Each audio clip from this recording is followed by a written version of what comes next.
Hello students, I hope you all are doing great and welcome back to my YouTube channel Tech Tip now. अभी हम discuss करने जा रहे हैं the most important part of Python pandas, that is import export data between data frame and CSV file. अगर आप अपने syllabus को देखो, actually we are talking about class 12 informatics practices. अभी डेटा फ्रेम का जितना भी as per your syllabus topic है वो सब हम ऑलरेडी कंप्लीट कर लिए हैं, यहाँ तक बुलियन इंडेक्सिंग तक। ठीक है, ये पूरा हम लोग कर लिए हैं। अब फाइनल जो पार्ट है that is your importing exporting data between data frame and CSV file, वो हम डिस्कस करने जा रहे हैं। वीडियो पसंद आए तो लाइक और शेयर करना और चैनल को भी सब्सक्राइब आप लोग बिल्कुल कर लीजिएगा। तो चलिए फिर समझते हैं कैसे आप डेटा फ्रेम से CSV फाइल बनाओगे या CSV फाइल से डेटा फ्रेम बनाओगे। इसी को इंपोर्ट एक्सपोर्ट बोलते हैं। अब देखो, दो चीज है, हम क्या पढ़ रहे हैं, डेटा फ्रेम पढ़ रहे हैं और CSV फाइल को पढ़ रहे हैं। डेटा फ्रेम हम ऑलरेडी डिस्कस कर चुके हैं कि ये 2D डेटा स्ट्रक्चर होता है जो पाइथन pandas का पार्ट है, जिसकी बेसिस पे टेबुलर फॉर्म में आप डेटा को मैनेज कर सकते हो। सवाल ये पैदा होता है कि सबसे पहले तो भाई इंपोर्ट एक्सपोर्ट तो हम कर ही लेंगे, CSV फाइल क्या होती है ये तो आप सबसे पहले समझ लो। अब CSV फाइल क्या है, तो CSV फाइल को हम कैसे डिफाइन करेंगे कि ये बेसिकली एक टेक्स्ट फाइल होती है। इसको फ्लैट फाइल भी हम बोल सकते हैं।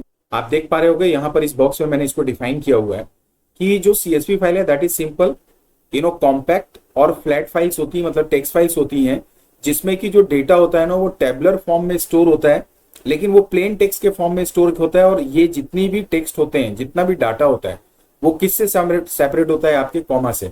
अच्छा, ये जो CSV फाइल आप यहाँ पे पढ़ रहे हो, CSV का फुल फॉर्म भी आपको मालूम होना चाहिए। तो CSV फाइल का फुल फॉर्म क्या है ये आप याद कर लीजिए, या हो सकता है आप जानते भी होंगे।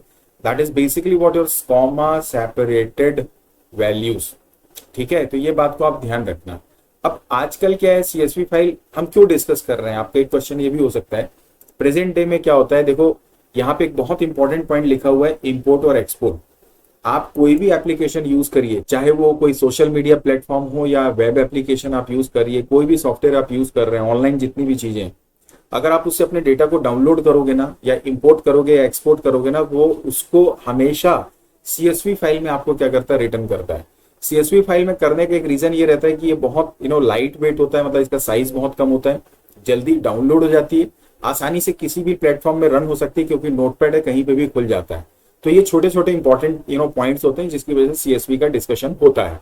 अब CSV को डिटेल में हम डिस्कस नहीं करेंगे, सिर्फ ये इंट्रोडक्शन मेरे को आपको देना था, so that you all can understand what exactly CSV file is all about. So now the question is, अगर आप इसका डिजाइन देखो, ये कैसी दिखती है, बिकॉज हमने कॉमा सेपरेटेड तो बोल दिए। तो आप यहाँ पे देख पा रहे होगे, you can imagine that this is kind of notepad file, जिसमें कुछ इस तरह से कॉमा से सेपरेट होकर डेटा दिखते हैं टेबल के फॉर्म में। एग्जैक्टली टेबल का स्ट्रक्चर यहाँ पे नहीं होता है। अब बात आ रही है कि हमारे पास CSV फाइल है, हमारे पास डेटा फ्रेम है। अब दोनों से या तो इंपोर्ट करो या एक्सपोर्ट करो, तो क्या ऑपरेशन होंगे, या तो आप डेटा फ्रेम से CSV फाइल को बनाओगे, इसका मतलब या तो आप डेटा फ्रेम से डेटा को एक्सपोर्ट करोगे, या फिर CSV फाइल से डेटा इंपोर्ट करके डेटा फ्रेम को बनाओगे। ये दो ही ऑपरेशन होंगे। अच्छा, जब आप इंपोर्ट करते हो तो इसके लिए हम पाइथन pandas में कौन सा फंक्शन यूज करते हैं, that is called your read_CSV। लेकिन अगर आप डेटा एक्सपोर्ट करना चाहते हो, मतलब डेटा फ्रेम से CSV फाइल जनरेट करना है, उसके लिए हम लोग यूज करते हैं क्या, to_CSV मेथड। अच्छा, ये जो दोनों मेथड हैं, आपका read_CSV और to_CSV, ये दोनों ही पाइथन pandas में अवेलेबल हैं। कहां पे अवेलेबल होते हैं, याद रखिएगा, पाइथन pandas के ही दोनों फंक्शंस होते हैं। pandas आप जानते हैं, जिसको आप पढ़ ही रहे हो। तो अब हमको read_CSV और to_CSV की हेल्प से इंपोर्ट एक्सपोर्ट का काम करना है। तो अब एक एक करके इसको समझते हैं। ठीक है, सबसे पहले तो अब हम बात कर रहे हैं क्या, import CSV file into data frame. मतलब आपका डेटा फ्रेम हमको बनाना है, हमको क्या बनाना है, अब हमारा डेटा फ्रेम बनाना है। और वो डेटा फ्रेम किससे बनाएंगे हम, CSV फाइल से। मतलब CSV फाइल का डेटा किस में आएगा, आपके डेटा फ्रेम में आएगा मतलब क्या होगा, ये यहाँ पर इंपोर्ट होगा। समझ गए। अब इंपोर्ट कैसे करना है, इसके लिए अभी हमने ऑलरेडी डिस्कस किया कि हम इसके लिए यूज करेंगे हमारा read_CSV फंक्शन। हमने ये भी देखा कि ये pandas लाइब्रेरी में अवेलेबल होता है। अब सबसे पहले तो बात आ रही है कि read_CSV को आप कैसे यूज करते हो। तो ये रहा उसको यूज करने का तरीका, आई मीन read_CSV को आप कैसे यूज करोगे। एक्चुअली हम क्या बना रहे हैं, डेटा फ्रेम का ऑब्जेक्ट बना रहे हैं। तो हमको सबसे पहले तो पाइंडा लाइब्रेरी, बिकॉज ये read_CSV किसका पार्ट है, पाइंडा लाइब्रेरी का। तो आप पहले पैंडा का ऑब्जेक्ट लोगे, पैंडा लाइब्रेरी जो भी है, उसके साथ डॉट लगा के रीड अंडर स्कोर CSV लेते हो। उसके अंदर जिस CSV फाइल का डेटा आपको इंपोर्ट करना है, सबसे पहले उसको पूरे पाथ के साथ आप लिखते हो। उसके बाद यहाँ पर 3 आर्ग्यूमेंट्स और यूज करते हैं। एक है आपका सेपरेटर। सेपरेटर का मतलब भाई कॉमा सेपरेटेड वैल्यू। CSV का मतलब क्या है, जैसे आपने जब CSV फाइल बनाई तो उसमें आपने लिखा था ना नेम, जैसे मान लो फ्रेम, दोनों किससे सेपरेटेड है, कॉमा से। हो सकता है कि इसमें सेपरेशन सेमीकोलन से किया गया हो, तो उस सिचुएशन में हमको सेपरेटर को मेंशन करना होता है। मैं अभी आइडियली शेल पे पाइथन में प्रैक्टिकली इसको समझाता हूं। अब हेडर जो होता है वो क्या होता है कि जब आप कोई CSV फाइल लेते हो तो उसकी जो टॉप वाली रो रहती है, क्या आप उसको अपने डेटा फ्रेम में शामिल करोगे ऐसे हेडर या नहीं करोगे, उसके लिए हम हेडर यूज करते हैं। या टॉप की कितनी रोज को हमको अपने डेटा फ्रेम में इंक्लूड नहीं करना है। और वैसे ही हमारे पास नेम्स रहता है, तो नेम्स एक्चुअली हम क्यों यूज करते हैं, कॉलम्स को स्पेसिफाई करने के लिए। ये जितने भी पैरामीटर्स बताए फिर से आपको मैं बताता हूं थियोरेटिकली, कि जो पहला पैरामीटर है आपका CSV फाइल का, वो क्या कर रहा है, CSV फाइल का इंपोर्ट करने का पाथ और उसका नाम है।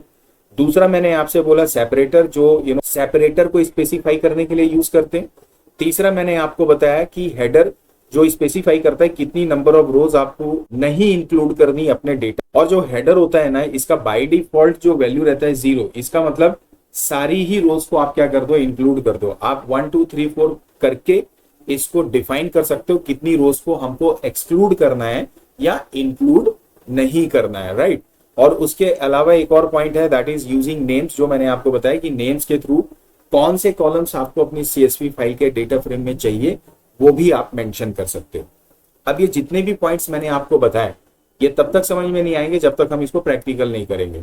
मैं सीधे चलता हूं पाइथन शेल पे, वहां पर अब आपको इंपोर्ट करता हूं CSV फाइल को डेटा फ्रेम में। सो नाउ मैं आ गया हूं हमारे पाइथन आइडियली में। आप कुछ भी यूज करिए, जुपिटर, एनाकोंडा, काम वही है, कोड वही सेम होता है, उसमें आप कंफ्यूज मत होइएगा। हमने ऑलरेडी अपनी पैंडास को इसमें इंपोर्ट कर लिया है। अब मैं सबसे पहले अपने फोल्डर को ओपन करता हूं और आपको मैं बताता हूं कि मैंने ऑलरेडी यहां पर C ड्राइव में, ये मेरा सैन फोल्डर है, इसके अंदर आपको मैं दिखा रहा हूं कुछ पहले से फाइल्स बनी हुई हैं। तो यहां पर एक आइटम नाम की फाइल बनी हुई है, एक CSV फाइल है, आप देख पा रहे होंगे।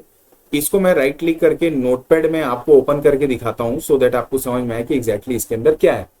आप देखिए कॉमा से सेपरेटेड है, ये इसका कॉलम हेडिंग है, बाकी इसके अंदर टोटल 5 रिकॉर्ड्स है। इसको हम डेटा फ्रेम में इंपोर्ट करेंगे या इससे हम डेटा फ्रेम क्रिएट करते हैं। तो अब मैं क्या करता हूं, वापस अपने आइडियली शेल पे आता हूं। मैंने लिखा कि भाई डेटा फ्रेम बनाना है, तो डेटा फ्रेम का नाम दो, मैंने DF दे दिया। हमारे पैंडास का ऑब्जेक्ट का नाम क्या है, या पैंडास का अलियास नेम हमने यहाँ पे क्या लिया, PD। अब इसके बाद में कौन सा फंक्शन यूज करेंगे, रीड अंडर स्कोर CSV। इसके अंदर में मैंने आपको बताया कि C ड्राइव में मेरा सैन फोल्डर के अंदर मेरे फाइल जो CSV फाइल है उसका नाम है item.csv, उसको मैंने इंक्लूड कर लिया। अभी मैंने इसके अंदर कोई भी आर्गुमेंट यूज नहीं किया है, मैं सिंपल प्लेन CSV फाइल का पाथ देके इस डेटा फ्रेम को बनाता हूं। अब मैंने यहाँ पे क्या किया, डेटा फ्रेम को प्रिंट किया, ये लिख दिया मैंने प्रिंट DF। अब आप इसको रन करिए, आपको सेव करना पड़ेगा। मैं ऑलरेडी चूंकि इंपोर्ट किया था तो मैंने रीड CSV के नाम से इसको सेव किया। अब आप देखो ये डेटा फ्रेम आपका तैयार हो गया। कहां से बना, डेटा कहां से आया, इसमें CSV फाइल से आ रहा है। लेकिन आप देखो यहाँ पे नंबर नेम, ये कॉलम हेडिंग्स आ गई और यहाँ पर ये कुछ वैल्यूज आपको दिख रही होंगी। सबसे पहले हम हेडर को समझते हैं, ठीक है। अब मैं इसको क्लोज करता हूं। देखो आप कॉमा लगा दो और यहाँ पे ले लो हेडर। बाय डिफॉल्ट 0 रहता है, मतलब सारी रोज इंक्लूड हो गई। अगर मैं यहाँ पर क्या कर दूं, 1 कर देता हूं, अब देखो क्या होगा। आप इसको रन करके देखो ना, यू सी कि पहला जो रो था ना हेडर, वो यहां से चले गया। अब स्टार्ट जो हेडर बना वो कौन सी रो बन गई, फर्स्ट नंबर की, ठीक है। चलो अब अगर मैं इसको 2 कर दूंगा तब आप देखो क्या हो रहा है। फिर से आप इसको एक बार रन कर लो और देखो रिजल्ट क्या आ रहा है हमारा। तो देखो अब सेकेंड नंबर वाली रो जो है वो आपकी हेडर बन गई, उसके पहले की 2 रो स्किप हो गई, वो इसमें इंक्लूड ही नहीं हुई। अब समझ में आपको आ गया होगा कि हेडर क्या है, ठीक है। तो मैं इसको हटा देता हूं। अब हेडर के बाद में अगला है हमारा नेम। देखो अभी आप जब इसको रन करते हो ना, फिर से एक बार रन करो बिना किसी आर्ग्यूमेंट के, सो दैट हम देखें कि इसमें कौन कौन से कॉलम्स आ रहे हैं। ये 3 कॉलम आ रहे हैं। अब मुझे सिर्फ 2 कॉलम चाहिए, कौन कौन सा, नेम और क्लास। उसके लिए मैं क्या करूंगा, यहाँ पर कौन सा आर्ग्यूमेंट यूज करूंगा, नेम, ठीक है, या पैरामीटर भी आप बोल सकते हो। अब यहाँ पर आपको लिस्ट के अंदर उस नेम फील्ड को या कॉलम के लेबल को प्लस उस क्लास को क्या करना होगा, मेंशन करना होगा। ठीक है, अब आप इसको सेव कर दो। सेव हो गया। सेव होने के बाद आप रन करो। यहाँ पे कुछ प्रॉब्लम आ रही है, आई थिंक आर्ग्यूमेंट में मैंने कुछ मिस्टेक की नेम लिया है। इसको हम यहाँ से ओपन करके देखते हैं कि एक्चुअली फील्ड का नाम क्या है। नेम है NAMECLAS। तो एक्चुअली आई गेस ये नेम्स होगा। अब ये सही होगा। अब एक बार आप फिर से रन करो इसको, ये बिल्कुल सही आ गया। देखिए यहाँ पर ये बन गया आपका कॉलम का लेबल नेम और क्लास। सो नाउ यू सी यहाँ पर हमारा क्या हो गया, नेम और क्लास इसका लेबल हो गया। बाकी डाटा हमारे पास इस तरीके से आ गया। तो आपने क्या किया, नेम्स की हेल्प से इंक्लूड किए कॉलम के लेबल्स को अपने डेटा फ्रेम में जो अलग अलग कॉलम्स थे। अगर सपोज दैट मैं यहाँ पर लिख देता हूँ हेडर इक्वल टू 1, तो ऊपर का जो हेडिंग वाला रो था वो सब गायब हो जाएगा। अब एक बार आप इसको रन करके देखो तो और बेटर तरीके से आपको समझ में आएगा। अब आप देखिए यहाँ पर क्या दिख रहा है आपको, नेम और क्लास सिर्फ 2 कॉलम दिख रही है, और ये जो रो है ये रो का लेबल बन गया। एक्चुअली ये कॉलम ही है बट यहाँ पर उसका हेडर आपको दिखाई नहीं दे रहा हो। तो इस तरह से हम इसको समझ सकते हैं। अब इसके बाद में नेम्स हमने ले लिया। नेम्स लेने के बाद में अगर आप लेते हो सेपरेटर, बाय डिफॉल्ट तो कॉमा है, तो कॉमा में सेपरेटर की जरूरत नहीं। लेकिन अगर सपोज मैं यहां पर सेमी कॉलन डाल देता हूं, अभी आप ध्यान देना, मैं फिर से सेपरेटर को लेने से पहले एक बार आपको फिर से इसको रन करके दिखाता हूं सो दैट आपको डिफरेंस समझ में आए। अभी हमारा कुछ इस तरह से दिख रहा है ना रिजल्ट। इसको हम मिनिमाइज करते हैं। अब हम यहाँ पे क्या कर देते हैं, सेपरेटर इक्वल टू, मैंने यहाँ पे सेमी कॉलन को ले लिया। Now you run it and see what is the difference you are getting. यहाँ पर ये एरर शो कर रहा है। क्यों एरर शो कर रहा है, क्योंकि हमारा सेपरेटर जो है हमारी CSV फाइल में क्या था, कॉमा, और हमने यहाँ पे सेमी कॉलन मेंशन कर दिया जो कि एक्चुअली नहीं है। तो ये क्या दिखा देगा, एरर दिखा देगा। अब मैं क्या करता हूं, इसको 2 मिनट के लिए इस पाइथन को यहाँ पे रोकता हूं। मैं चलता हूं अपनी CSV फाइल में जो मेरे C ड्राइव में अवेलेबल है। सैन फोल्डर में आ गए, ये मेरा आइटम है। राइट क्लिक करता हूं, ओपन कर लेता हूं, और मैं यहां पर ये जितने भी कॉमा हैं इनको सबको सेमी कोलन से क्या कर देता हूं, चेंज कर देता हूं। तो देखिए ये मेरी फाइल रेडी हो गई। इसका नाम हम चेंज करके आइटम 1 कर देते हैं। ये मैंने आइटम 1 डॉट इसको क्या कर दिया, CSV। सेव हो गई मेरी फाइल, क्लोज कर दीजिए। अब मैं वापस कोड में आता हूं, इसको यहां पर कर देता हूं आइटम 1 डॉट CSV। अभी मैंने हेडर इक्वल टू 1 ही रखा है। अब देखो मैं सबको हटा देता हूं ताकि आपको कोई किसी भी प्रकार का कंफ्यूजन न रहे। अभी मैंने इसको सबको कट कर दिया, यहां से ये कॉमा हटा दो। अब आप इसको रन करो। अब आप नोटिस करोगे, देखो यहाँ पे सब में सेमी कोलन आ रहा है।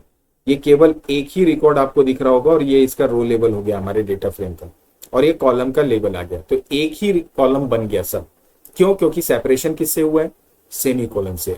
और बाय डिफॉल्ट पाइथन क्या सोच रहा है कि ये कॉमा सेपरेटेड वैल्यूज होंगी। तो अब हमको यहाँ पर क्या करना होगा, चूंकि हमारी CSV फाइल में सेपरेटर कौन है, सेमी कॉलन, तो हमको यहाँ पे separator equal to semicolon डालना पड़ेगा। अब डाल दिया आपने। अब आप इसको रन करो एंड सी द डिफरेंस। अब आपको समझ में आ गया होगा कि सही डेटा फ्रेम हमारा कैसे बना। तो सेपरेटर क्यों यूज कर रहे हैं, आपके जब इंपोर्ट करते हैं तो आपको इसकी भी क्लैरिटी मिल गई होगी। तो ये पूरा आपको फंडामेंटल समझ में आया कि कैसे हम CSV फाइल को इंपोर्ट करते हैं अपने डेटा फ्रेम में, कौन कौन से उसमें आर्ग्यूमेंट्स होते हैं जिसको अभी हमने डिस्कस कर लिया।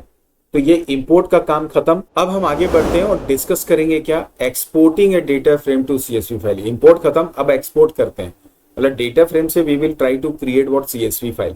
तो अब इसके लिए कुछ फंडामेंटल हमने ऑलरेडी पढ़ा कि हम इसके लिए यूज करते हैं क्या, to_CSV फाइल को, ऑलरेडी जो किसमें अवेलेबल होती है आपके पैंडास की लाइब्रेरी में। अब आपको अगर इसको बनाना है तो इसका क्या सिंटेक्स है, आप देखो यहाँ पे सिंटेक्स लिखा हुआ है, सेम लगभग वही चीज है। यहाँ पर क्या करते हैं, डेटा फ्रेम डॉट to_CSV, और जिस CSV फाइल को आपको बनाना है उसका पाथ कहाँ पे वो स्टोर होगी और उसका नाम क्या होगा वो आप यहाँ पे मेंशन कर दोगे। आप ले लोगे सेपरेटर, आप ले लोगे हेडर, और आप ले लोगे क्या, इसका इंडेक्स। तो सबसे पहले CSV का ये जो पहला आर्ग्यूमेंट है CSV फाइल पाथ, ये क्या है, name and path of CSV file to be created. तो ये क्लियर हो गया आपको। सेपरेटर अभी हमने इंपोर्ट में देखा कि इससे हम क्या स्पेसिफाई करते हैं कि CSV फाइल में जो वैल्यूज हैं वो कैसे सेपरेट हुई हैं, इंपोर्ट के टाइम में कैसे सेपरेट हुई है तो उसको लेते हैं। और जब आप एक्सपोर्ट करते हो डेटा फ्रेम से तो हमारी CSV फाइल में जितनी भी वैल्यूज है वो किस पर्टिकुलर सेपरेटर से या स्पेशल सिंबल से सेपरेट होंगी। तो आप अगर यहाँ पे स्पेसिफाई कर दोगे सेमी कोलन, आप कर दोगे सपोज टैब दे दोगे, टैब मतलब स्पेस दे दोगे, या अगर आप सपोज मान लीजिए डैश लगा देते हो, जिससे भी आपको सेपरेट करना है अपनी वैल्यूज को अपनी सीएसवी फाइल में, उसके लिए ये सेपरेटर आर्ग्यूमेंट को आप यूज करोगे, पैरामीटर को यूज करोगे। अगला पैरामीटर हमने यहाँ पे क्या इस्तेमाल किया, हेडर। अब यहाँ पर हेडर का काम क्या है कि क्या आपको जो डेटा फ्रेम का कॉलम का लेबल है उसको अपनी सीएसवी फाइल में भेजना है, स्टोर करवाना है। तो अगर आप इसको ट्रू कर दोगे तो जाएगा, अगर फॉल्स कर दोगे तो आपके कॉलम के लेबल डेटा फ्रेम के सीएसवी फाइल में एक्सपोर्ट नहीं होते हैं। और वैसे ही रो के लेबल्स को अगर आपको एक्सपोर्ट नहीं करवाना है अपनी सीएसवी फाइल में डेटा फ्रेम से, तो उसके लिए इंडेक्स पैरामीटर को आपको क्या करना पड़ेगा, फॉल्स। ये रहा हमारा इंडेक्स इक्वल टू फॉल्स। तो आई गेस ये चारों पैरामीटर्स यहाँ पे आपको समझ में आ रहे होंगे, लेकिन और अच्छे से कब समझ में आएंगे, जब हम इसका क्या कर लेंगे, प्रैक्टिकल कर लेंगे। तो अब चलिए प्रैक्टिकली डेटा फ्रेम को एक्सपोर्ट भी करते हैं। Now you see in your screen, मेरे पास ये डेटा फ्रेम बनाने का ऑलरेडी मैंने कोड डाल दिया है सो दैट अपना टाइम बच जाए। तो मैं क्या करता हूं, सबसे पहले ये डेटा फ्रेम जो मैंने बनाया है इसको आपको रन करके दिखा देता हूं। ठीक है, आप देखो ये डेटा फ्रेम बन गया यहाँ पे। अब मैं चलता हूं अपने फोल्डर में जहां मेरा सैन फोल्डर है, इसमें आप देखोगे कहीं पे भी हम एक स्टूडेंट नाम की सीएसवी फाइल बनाते हैं। आप चेक करिए कहीं पे भी इसमें सीएसवी फाइल आपको स्टूडेंट नाम से नहीं दिख रही है। मैं इसको मिनिमाइज कर देता हूं, वापस ये जो रिजल्ट है इसको भी हटाता हूं। अब इस कोड में हम क्या करेंगे, प्रिंट के बाद में इस डेटा फ्रेम को एक्सपोर्ट करते हैं सीएसवी फाइल में। तो मेरे डेटा फ्रेम का नाम क्या है, डीएफ डॉट एक्सपोर्ट करने के लिए लगाएंगे to_csv। ब्रैकेट में हम क्या डालेंगे, हमारे फाइल का पाथ। तो हमको स्टोर करना है सी कोलन में अपने सैन फोल्डर के अंदर में, और फाइल का मेरा नाम क्या होगा, student.csv। काम खत्म, अभी बाकी आर्ग्यूमेंट हम नहीं दे रहे। ये बन गया मेरा कोड। आप इसको क्या कर दो, रन कर दो। अब रन किया मैंने, आप देखो ये मेरा डेटा फ्रेम आया। अब चेक करते हैं कि मेरे फोल्डर में स्टूडेंट नाम से सीएसवी फाइल बनी कि नहीं बनी। तो ये देखो ये मैजिक हो गया, यहाँ पे स्टूडेंट फाइल हमारी बन गई। ये सीएसवी फाइल है, आप चेक करो यहाँ पे सीएसवी फाइल लिखा हुआ है। आप राइट क्लिक करो, ओपन करके देखो क्या वाकई में इसके अंदर डेटा गया है। आप नोटिस करो, देखो यहाँ पे सारा डेटा गया है। ये सेम टू सेम देखो, अब यहाँ पे कॉलम का लेबल भी इंक्लूड हुआ है, इंडेक्स जो है रो लेबल वो भी इसमें इंक्लूड हो गए एज ए डेटा। ये हमारा क्या हो गया, हेडर रो बन गया। अब हमको क्या चाहिए, मान लीजिए हमको ये कॉलम का लेबल नहीं चाहिए और हमको ये रो लेबल भी नहीं चाहिए, रो का जो इंडेक्स आपको दिख रहा है। इनको कैसे हटाएं, तो इसको वापस बंद करो, अपने कोड में वापस आ जाओ। मैं वापस से इसमें इस कोड में जहां पे मैंने एक्सपोर्ट किया है, मैं बोलता हूं कि मेरा हेडर जो है ना, आप उसको क्या कर दो, फॉल्स कर दो। फॉल्स में एफ कैपिटल होगा, और जो इंडेक्स है मतलब रो है उसको भी आप क्या कर दो, फॉल्स कर दो। कर दिया मैंने। अब आप इसको क्या कर दो, सेव कर दो। क्या कर दो, आप इसको सेव कर दो। मैंने सेव किया, आप इसको रन करो। देखो ये रन हो गया। रन होने के बाद मैं इसको 2 मिनट बंद करता हूँ, वापस से अपने फोल्डर में जाता हूँ और इसी स्टूडेंट फाइल को फिर से यहाँ से क्या करता हूँ, ओपन करता हूँ। आप नोटपैड में ओपन करो, देखो ऊपर जो लेबल आ रहा था वो चले गया, वो इंक्लूड नहीं हुआ। और रो का भी नंबर अगर आप देखोगे तो शुरू में 0 1 2 3 4 जो पहले आ रहा था वो भी अब इसमें इंक्लूड नहीं हुआ। मतलब रो लेबल को या कॉलम लेबल को कैसे आपको एक्सक्लूड करना है ड्यूरिंग एक्सपोर्टिंग, तो उसके लिए हम क्या यूज करते हैं, हेडर और इंडेक्स को। अब मजेदार बात, ये मेरी जो सीएसवी फाइल थी ये किससे सेपरेटेड थी, वापस एक बार ओपन कर लो तो कॉमा से सेपरेटेड है ना। मैं चाहता हूं कि ये सेमी कोलन से सेपरेट हो, तो उसके लिए आपको जब ये एक्सपोर्ट करोगे तो मेंशन करना होगा separator equal to colon, I mean semicolon, जिसको आपने सिंगल कोटेशन मार्क में डाल दिया। काम खत्म, सेव करो, रन करो और देखो क्या रिजल्ट आता है। ये मेरा डेटा फ्रेम बन के दिखा रहा है। अब मैं अपने हेडर फाइल में सीएसवी फाइल को ओपन करता हूं अपने फोल्डर में जाके। यहां से आप नोटपैड में ओपन करो तो आप मैजिक देखो, यहाँ पर आपका ये सेमीकोलन से सेपरेट हो गई सारी वैल्यूज। तो आई होप अब आपको समझ में आया होगा कि कैसे आपको इंपोर्ट करना है डेटा फ्रेम से वैल्यूज को, और कैसे आपको एक्सपोर्ट करना है। आई मीन इंपोर्ट कैसे करते हैं, सीएसवी से डेटा फ्रेम में, और एक्सपोर्ट करोगे डेटा फ्रेम से कहाँ, सीएसवी फाइल में। तो ये ओवरऑल हमारे आज का सेशन का डिस्कशन था, how to import and export data from within data frame to CSV file. And I am sure that इस सेशन को अगर आपने देखा है ना, तो आपको इंपोर्ट एक्सपोर्ट में तो अब कोई प्रॉब्लम नहीं आने वाली, इतना मुझे भरोसा है। और इसी भरोसे के साथ पाइथन पांडास का जो लेक्चर है, जिसमें according to your syllabus series data frame panda क्या होता है, इंपोर्ट एक्सपोर्ट, वो सब हमने क्या कर लिया है, कंप्लीट कर लिया है। इसके आगे हम बात करेंगे प्लॉटिंग विद पाई प्लॉट की, लेकिन वो हम डिस्कस करेंगे अगले सेशन में। आज सिर्फ यहीं तक। उम्मीद करता हूं आप इस वीडियो को लाइक करेंगे और शेयर भी करेंगे, और एक रिक्वेस्ट, चैनल को सब्सक्राइब करना मत भूलिएगा। और बाकी की जानकारी के लिए वीडियो के डिस्क्रिप्शन को जरूर चेक करना, पूरा आईपी का कंटेंट मिल जाएगा, डिस्क्रिप्शन एक बार विजिट जरूर करना। So thank you for watching this video, see you soon in the next video, bye bye and take care.